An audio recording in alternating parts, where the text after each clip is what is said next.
12th A3 student in commerce. Today we are going to see 10th lesson recoupment method.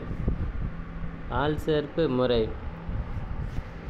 recoupment method என்னன்னு பார்த்தீங்கன்னா, ஒரு organisation, எந்த ஒரு நிறுவனம், ஏதோ ஒரு அமைப்பு, அந்த அமைப்பில் இருக்கக்கூடிய ஒவ்வொரு டிபார்ட்மெண்ட்டுக்கும் பார்த்திங்கன்னா ஒர்க்கர்ஸ் தேவைப்படுவாங்க, பணி செய்கிறதுக்கு பணியாளர் தேவைப்படுவாங்க. அந்த பணியாளர்களை பணி அமர்த்தத்துக்கு பேர் தான் என்னன்னு சொல்கிறாங்க, ரெக்ரூட்மெண்ட் மெத்தட். இதில் பல வகையில் பார்த்திங்கன்னா இந்த பணியாளரை தேர்ந்தெடுக்கிறாங்க, ஆள் சேர்ப்பு முறையை பண்ணுறாங்க. அதை பற்றி இப்போ நம்ம பார்க்க போகிறோம். இந்த சாப்டரில் பார்த்தீங்கன்னா நம்ம meaning and definition of recruitment, recruitment process, source of recruitment, recent trend in recruitment பற்றி பார்க்க போகிறோம். Meaning and definition of recruitment. Recruitment is the process of finding suitable candidate for the various posts in an organization. ஒரு நிறுவனத்தில் இருக்கக்கூடிய பல பணிகளுக்கு தேவையான தகுதியான நபர்களை தேர்ந்தெடுக்கிறதுக்கு பேர் தான் என்ன சொல்கிறாங்க, ரெக்ரூட்மெண்ட் ப்ராசஸ். ரெக்ரூட்மெண்ட் சொல்கிறாங்க. It is a process of attracting potential people to apply for a job in an organization. ஒரு நிறுவனத்தில் இருக்கக்கூடிய காலி பணியிடங்களுக்கு தகுதியான நபர்களை விண்ணப்பிக்கிறதுக்கு இது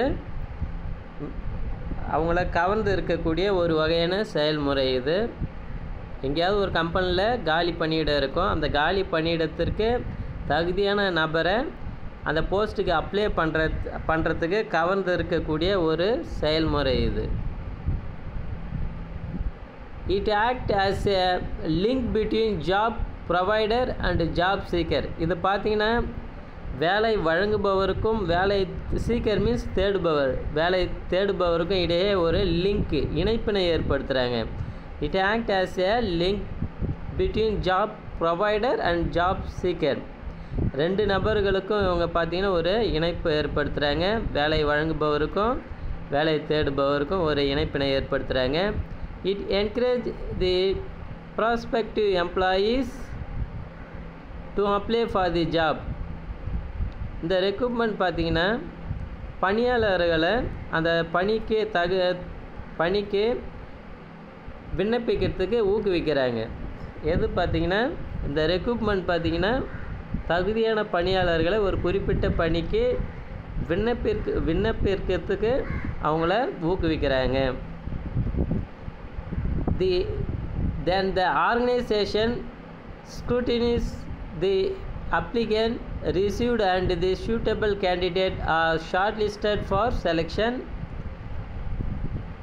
இப்போ என்ன பண்ணுவாங்க பார்த்தீங்கன்னா, அப்ளிகேஷன் ரிசீவ் பண்ணி அதில் ஆராய்ந்து நல்ல ஒரு குவாலிஃபைடு உள்ள பணியாளர் அவங்க என்ன பண்ணுவாங்க, தேர்ந்தெடுப்பாங்க, ஷார்ட் லிஸ்ட் பண்ணுவாங்க. ஏன்னா இப்போ ஒரு 10 வேக்கண்ட் இருக்குதுன்னா அதில் பார்த்தீங்கன்னா எப்படி ஒரு 100 பேராவது அப்ளை பண்ணணுங்க. அதில் ஒரு 20 பேரை செலக்ட் பண்ணி அதிலேருந்து அந்த 10 பேரை தேர்ந்தெடுப்பாங்க. The following are some of the definition of recruitment. ரெக்ரூட்மெண்ட்டுக்கு பார்த்தீங்கன்னா ஃப்ளிப்போ பார்த்தீங்கன்னா டெஃபினிஷன் கொடுத்துருக்காரு. It is a process of searching for prospective employee and stimulating and encouraging to apply for job in an organization. அவர் என்ன சொல்கிறாருன்னு பார்த்தீங்கன்னா, ஒரு ஆர்கனைசேஷனில் இருக்கக்கூடிய காலி பணியிடங்களுக்கு தகுதியான நபர்களை தேடி அந்த பணியிடத்திற்கு அவரை விண்ணப்பிக்கிறதுக்கு ஊக்குவித்தல், அதை ஸ்டிமுலேட் பண்ணுறது, அவரை ஸ்டிமுலேட் பண்ணுறாங்க. அண்டு என்கரேஜிங், ஊக்குவித்தல். அந்த பணிக்கு ஒரு நிறுவனத்தில் இருக்கக்கூடிய காலியான பணியிடத்திற்கு தகுதியான நபரை விண்ணப்பம் செய்கிறதுக்காக அவரை ஸ்டிமுலேட் அண்ட் என்கரேஜ் பண்ணக்கூடியது அப்படின்னு சொல்லிட்டு ஃபிலிப்போ சொல்கிறாரு. ரீசன் பிஹைண்ட் ரெக்ரூட்மெண்ட் ஆண் சேர்ப்புக்கான காரணம் பார்த்தீங்கன்னா, there are different reason why vacancy arise and they are. காலி பணியிடம் ஏற்படுவதற்கு பல்வேறு காரணங்கள் இருக்குது.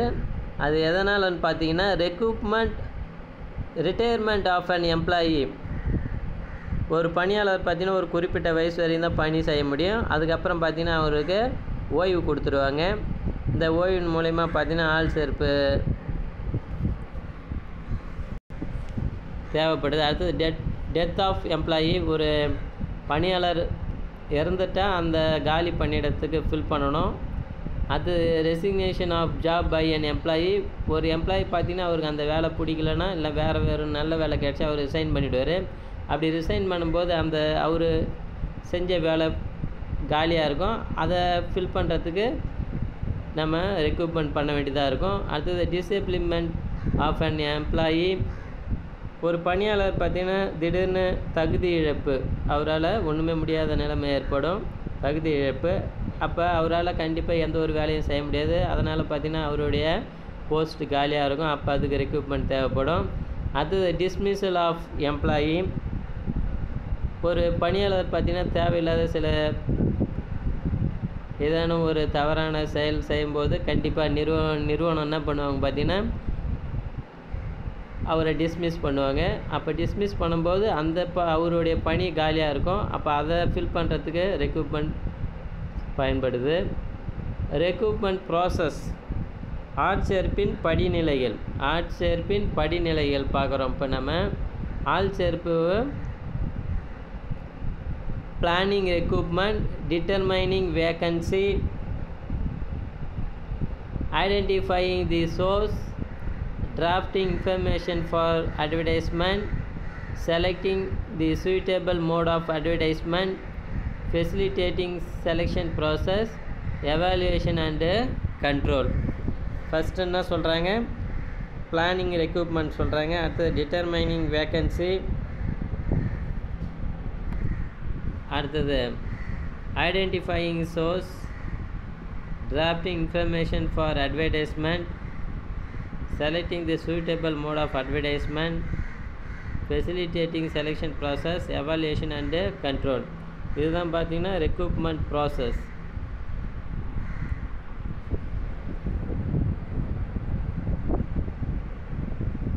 அடுத்தது பார்த்தா சோர்ஸ் ஆஃப் ரெக்ரூட்மெண்ட் சோர்ஸ் பார்த்தீங்கன்னா ரெண்டு வகையாக பிரிக்கிறாங்க. ஒன்று இன்டர்னலு, இன்னொன்று எக்ஸ்டர்னலு. இன்டர்னலில் பார்த்தீங்கன்னா first transfer, promotion, upgrade, demotion, retired employee, retrenched employee, dependent and relative of deceased employees. இதில் எக்ஸ்டர்னலில் பார்த்தீங்கன்னா press advertisement, educational institutions, placement agency or outsourcing, employment exchange, labour contract, unsolicited applicant, employee referrals, recruitment at factory gate. ரெண்டு வகையாக பிரிக்கிறாங்க.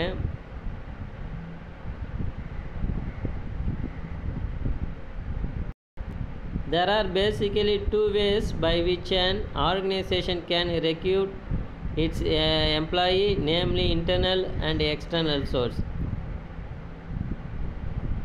பொதுவாக பார்த்தீங்கன்னா பணியாளர்களை இரண்டு வகையாக தேர்ந்தெடுக்கலான்றாங்க. ஒன்று இன்டர்னல் அண்ட் எக்ஸ்டர்னல் சோர்ஸ். அகவளங்கள் மூலயமாவும் சேர்க்கலாம், அடுத்தது புறவளங்கள் மூலயமாவும் சேர்க்கலாம். External source can further be classified in direct and indirect. External சோர்ஸை பார்த்தீங்கன்னா ரெண்டாக பிரிக்கிறாங்க, டைரக்ட் அண்ட் இன்டைரக்ட், நேர்முகமாக, அடுத்தது மறைமுகமாக. இன்டர்னல் சோர்ஸ், இந்த இன்டர்னல் சோர்ஸில் என்னென்னு பார்த்தீங்கன்னா ஏற்கனவே பார்த்தது transfer, upgrading, promotion, demotion, recommendation by existing employee, job rotation, retired employee, dependents, previous applicant, acquisition or merge. இது பார்த்தீங்கன்னா internal source.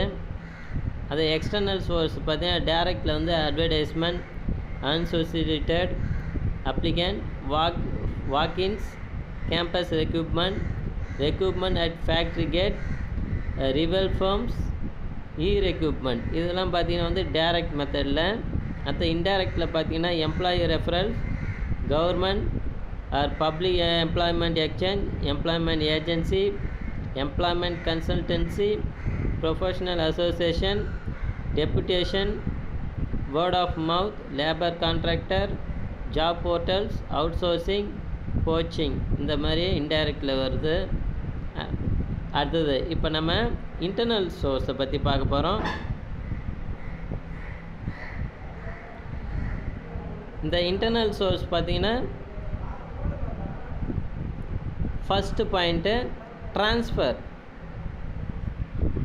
The simplest way by which an employee recruitment can be filled in through transfer of employee from one department with surplus staff to that of another with the deficit staff. காலி பணியிடங்களுக்கு எளிமையான வகையில் அந்த காலி பணியிடங்களை பூர்த்தி செய்வதற்கு ஒரு எளிமையான முறை இந்த டிரான்ஸ்ஃபர். எந்த ஒரு டிபார்ட்மெண்ட்டில் தேவைக்கு அதிகமாக இருக்கக்கூடிய பணியாளரை கம்மியாக இருக்கக்கூடிய டிபார்ட்மெண்ட்டுக்கு ட்ரான்ஸ்ஃபர் பண்ணுறதன் மூலிமா அந்த காலி பணியிடங்களை ஈஸியாக ஃபுல் பண்ணலான்னு சொல்கிறாங்க. அடுத்தது அப்கிரேடிங், மேம்படுத்துதல். இப்போ ஒரு பணியாளர் வந்து ஒரு ஜாபில் வேலை செய்கிறாருன்னா அவர் பார்த்திங்கன்னா போக அவருடைய தகுதி திறமை பார்த்திங்கன்னா அவர் வளர்த்துக்குவார், அப்கிரேட் பண்ணிக்குவார். அப்படி அவர் மேம்படும் போது அவருக்கு கீழ் மட்டத்திலிருந்து மேல் மட்டத்துக்கு நோக்கி அவர் என்ன பண்ணுவாங்க, அவரை அப்கிரேடிங் பண்ணுவாங்க. Performance appraisal helps in the process of moving employee from a lower position to a higher position. அடிமட்டத்திலிருந்து அவரை மேல் மட்டத்துக்கு நோக்கி உயர்த்துவாங்க. செயல்திறன் மதிப்பீட்டு முறை மூலயமா பர்ஃபார்மன்ஸ் அப்ரைசல் மூலயமா பார்த்திங்கன்னா ஒரு பணியாளரை அடிமட்டத்திலேருந்து மேல் மட்டத்தை நோக்கி உயர்த்துறாங்க, அப்கிரேடிங். ஏன்னா ஒரு பணியாளர் ஒரு பணியில் வந்து சேர்ந்து ஜாயின் பண்ணால் கடைசி வரைக்கும் அதிலே இருக்க மாட்டாங்க. அவங்க திறமையை வளர்த்து மேலே போகிறதுக்கு தான் பார்ப்பாங்க. அது promotion based on seniority and merits of the employees, they are given opportunity to move up in the organizational hierarchy.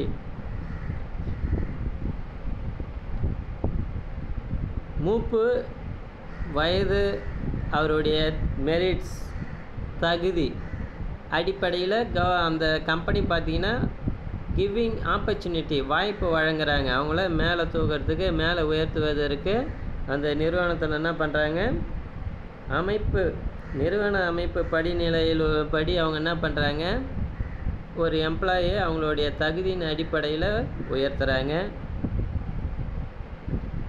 Demotion, movement of employee from a higher position to a lower position because of poor performance continuously to make him realise the significance of performance. இந்த demotion பார்த்திங்கன்னா ஒரு நிறுவனத்தில் ஒரு ஆர்கனைசேஷனில் பணியாற்றக்கூடிய ஒரு பணியாளர் அவருடைய தொடர்ச்சியான புவர் பர்ஃபார்மன்ஸ், தொடர்ந்து அவருடைய பர்ஃபார்மன்ஸ் செயல்திறன் புவராக இருக்கும்போது அவருக்கு என்ன பண்ணுவாங்க பார்த்திங்கன்னா ப்ரொமோஷன் கொடுக்குவாங்க, டிமோஷன் கொடுத்துருவாங்க, பணியிலேருந்து கீழே இறக்கிடுவாங்க. ஏன் கீழே இறக்குறாங்க பார்த்தீங்கன்னா அப்போ தான் அவர் ரியலைஸ் பண்ணுவார், நம்ம செய்யக்கூடிய பணியை சரிவர நம்ம செய்கிறதில்ல, நம்மளுடைய பர்ஃபார்மன்ஸ் புவராக இருக்குது, அதனால தான் நிர்வாகத்தில் நம்மளை கீழே இறக்கி இருக்கிறாங்க, மேலே இருந்து நம்மளை கீழே இறக்கி இருக்கிறாங்கன்னு அப்படின்னு ஒரு உணர்வு ஏற்படும். அதுக்காக தான் அவங்க என்ன பண்ணுறாங்க, டிமோஷன் கொடுக்குறாங்க. அடுத்தது ரெக்கமெண்டேஷன் பை எக்ஸிஸ்டிங் எம்ப்ளாயி, பழைய ஊழியர்களின் பரிந்துரை. பழைய ஊழியர்களின் பரிந்துரை. A family member, relative or friend of an existing employee can be recruited and placed. ஒரு நிறுவனத்தில் ஏற்கனவே பணியாற்றி இருக்கக்கூடிய பணியாளருடைய சொந்தக்காரர் இல்லைன்னா அவங்களுடைய ஃப்ரெண்டு இல்லை அவங்க ஃபேமிலி மெம்பரை கூட ரெக்ரூட் பண்ணுவாங்க. அதுதான் என்ன சொல்கிறாங்க, ரெக்கமெண்டேஷன் பை எக்ஸிஸ்டிங் எம்ப்ளாயி. ஒரு நிறுவனத்தில் பணியாற்றிய பழைய பணியாளருடைய சொந்தக்காரர் இல்லை அவங்க ஃபேமிலி மெம்பர் இல்லை ஃப்ரெண்டு அவங்க பரிந்துரை செய்வாங்க. அந்த பணியாளர்களை பணியமர்த்ததுக்கு பேர் தான் என்ன சொல்கிறாங்க, ரெக்கமெண்டேஷன் பை எக்ஸிஸ்டிங் எம்ப்ளாயி. அடுத்தது ஜாப் ரொட்டேஷன், பணி சுழற்சி. ஒவ்வொரு கம்பெனியில் பார்த்திங்கன்னா பல வகையான டிபார்ட்மெண்ட் இருக்கும், பல ஒர்க் இருக்கும். ஒரு நபர் பார்த்திங்கன்னா அந்த நிறுவனத்தில் இருக்கக்கூடிய எல்லா பணியும் செய்யணும். அப்போ தான் அவருக்கு முழுமையான திறமை கிடைக்கும், போதிய அறிவு வளர்த்துக்க முடியும். அப்படி இருக்கும்போது பார்த்திங்கன்னா ஒரே வேலையை செய்யாமல் ஒரு குறிப்பிட்ட வேலையை என்ன பண்ணணும், டிவைட் பண்ணி month wise or week wise அவங்க என்ன பண்ணணும், ஜாப் ரொட்டேட் பண்ணணும். ஒரு மந்த்து ஒருத்தவங்க அந்த வேலையை செய்கிறது, அடுத்தது அவங்கள வேறு ஒரு டிபார்ட்மெண்ட்டுக்கோ இல்லை வேறு ஒரு பணியை செய்கிறதுக்கு அவங்கள என்ன பண்ணணும், மாற்றி விடணும். அப்போ தான் பார்த்திங்கன்னா அவங்களுக்கு போதிய அறிவை வளர்த்துக்க முடியும், திறமையை வளர்த்துக்க முடியும். One single employee managing to learn how to perform in more than one job and rotations. This familiarizes the employee with all kind of job performed and became a source. Retention, தக்கவைத்தல். The retiring employee can be used to meet the requirement after superannuation as per management discretions. ஓய்வு பெறக்கூடிய நிலையில் இருக்கக்கூடிய ஒரு பணியாளரை நிர்வாகம் விருப்பப்படி அவங்க என்ன பண்ணலாம், தேவைக்கு ஏற்ற மாதிரி அவங்கள மறுபடியும் அந்த பணியை பயன்படுத்திக்கலாம், அந்த பணிக்கு அவர் என்ன பண்ணிக்கலாம், பயன்படுத்திக்கலான்றாங்க. யார், இந்த நிர்வாகம் ஒப்புதல் படி விருப்பப்பட்டாக்க அவங்க என்ன பண்ணலாம், அந்த பணியாளரை தேவைப்பட்ட பணியில் அமர்த்திக்கலாம். ரிட்டையர்டு எம்ப்ளாயி, ஓய்வு பெற்ற ஊழியர்கள். தி employees who have already retired can be called to fill the vacancy as they have to require qualification and experience. ஏற்கனவே பணியாற்றி ஓய்வு பெற்ற பணியாளரை தகுதியுடைய பணியாளர் அனுபவமுள்ள பணியாளர்களை மறுபடியும் கூப்பிட்டு என்ன பண்ணலான்னு சொல்கிறாங்க, ரெக்ரூட்மெண்ட் பண்ணிக்கலான்னு சொல்கிறாங்க. டிபெண்டன்ட், சார்ந்தவர்கள். The legal hire or the dependent employee may be given a chance to replace the deceased. ஒரு இறந்த பணியாளருடைய வாரிசு, சட்டப்பூர்வமான வாரிசு இல்லை அவருடைய சார்ந்தவர்களை அந்த இழப்பை சரி கட்டுவதற்காக அந்த குடும்பத்தில் உள்ள நபர்களுக்கு பணி வழங்கலாம். அந்த ப்ரீவியஸ் அப்ளிகண்ட், முந்தைய விண்ணப்பதாரர்கள். தி applicant who have already applied for any job advertised in the past whose name appear in the database but not selected at that point of time can be utilized. ஏற்கனவே பார்த்தீங்கன்னா advertisement கொடுத்துருப்பாங்க அந்த கம்பெனியில் ஒரு vacant இருக்குதுன்னு சொல்லிட்டு. அப்போ நிறைய பேர் அப்ளை பண்ணியிருப்பாங்க. அதில் ஒரு குறிப்பிட்ட நபர்கள் தேர்ந்தெடுக்கப்படாமல் இருக்கலாம். அந்த நபர்களுடைய டேட்டாஸை பார்த்து தேவைப்படும் போது அவங்கள என்ன பண்ணிக்கலாம், யூட்டிலைஸ் பயன்படுத்திக்கலாம்னு சொல்கிறாங்க. அது acquisition and merge. Acquisition and merge கையகப்படுத்துதல் மற்றும் ஒன்றிணைப்பு. This is another way by which the organization acquire another business unit or merging with another establishment. இது பார்த்திங்கன்னா ஆள் சேர்ப்புக்கு இது ஒரு வகைன்னு சொல்கிறாங்க. ஒரு நிறுவனம் வேறு ஒரு நிறுவனத்தை வாங்கும்போதோ அல்லது வேறு ஒரு நிறுவனத்தை இணைக்கும் போதோ அல்லது எஸ்டாப்ளிஷ் பண்ணும்போதோ இவங்க என்ன பண்ணலாம், தேவைப்படும் பணியாளர்களை சேர்த்துக்கலான்னு சொல்கிறாங்க. இப்போ இது வரைக்கும் பார்த்திங்கன்னா நம்ம meaning, recruitment process, source of ரெக்ரூட்மெண்ட்டில் இன்டர்னல் சோர்ஸ் பார்த்துருப்போம். அடுத்த வீடியோவில் நம்ம எக்ஸ்டர்னல் சோர்ஸ் பற்றி பார்க்கலாம். தேங்க்யூ.